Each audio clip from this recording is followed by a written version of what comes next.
go any further, we'd like to thank the Scotia Cinema for having us here today. The Scotia Cinema is one of the oldest independent theaters in the country, and they're still upgrading. In fact, they just added a digital screen to get with the times. All right, we're going to move on to the best and worst comedies of the year. Not a lot of comedies came out this year overall. In fact, my favorite had to be Jack and Jill, and yet everyone else in the country pretty much hated it. What did you think of Jack and Jill, Jim? I didn't love it. You didn't love it? I wouldn't go, because Adam Sandler did Just Go With It, which was even worse. But terrible Adam Sandler year, really. I didn't love Jack and Jill. I just thought it was so clever, and Al Pacino was great. There were some nice cameos. I just thought it was really funny throughout. I think it's important to like one film that every other critic in the country hates. Like, every now and then, you have to stand out. It boosts you. It boosts you. It keeps your opinion robust. So I'm really glad you had that experience this year. Thank you. I also found Tower Heist really funny.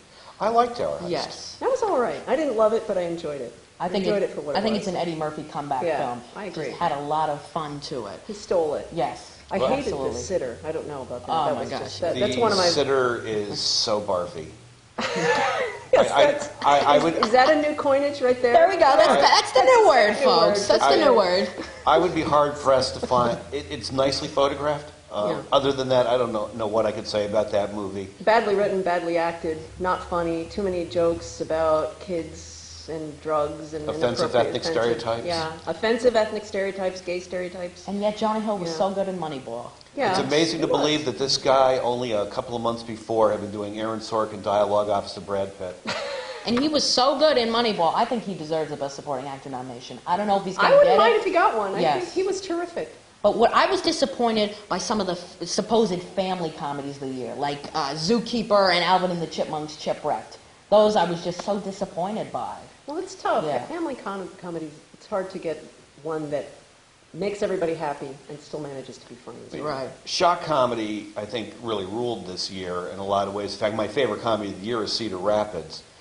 But you have Bridesmaids, you have Hangover 2, all of which were funnier than I was expecting.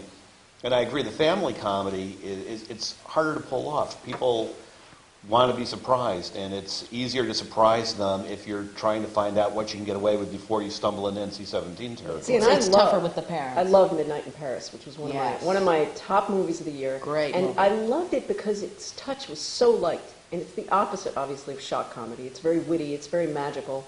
It's completely innocuous, really. There's nothing that no kid shouldn't watch, but it's just utterly charming. And Owen Wilson plays that role perfectly. Perfectly. Yeah. So, overall, an okay year of comedy, not a lot of comedies. I actually think Hollywood doesn't want us to laugh. Well, we want to laugh. We hope there are some great comedies for next year. Because don't we all want to laugh? I want to laugh. I definitely want to laugh. You want to laugh? Yes, yeah. we love Comedies laughing. are cheaper than superhero movies. Yes, they're cheaper to make. They should be better at the box office and with all the critics. So, yeah, we want to laugh.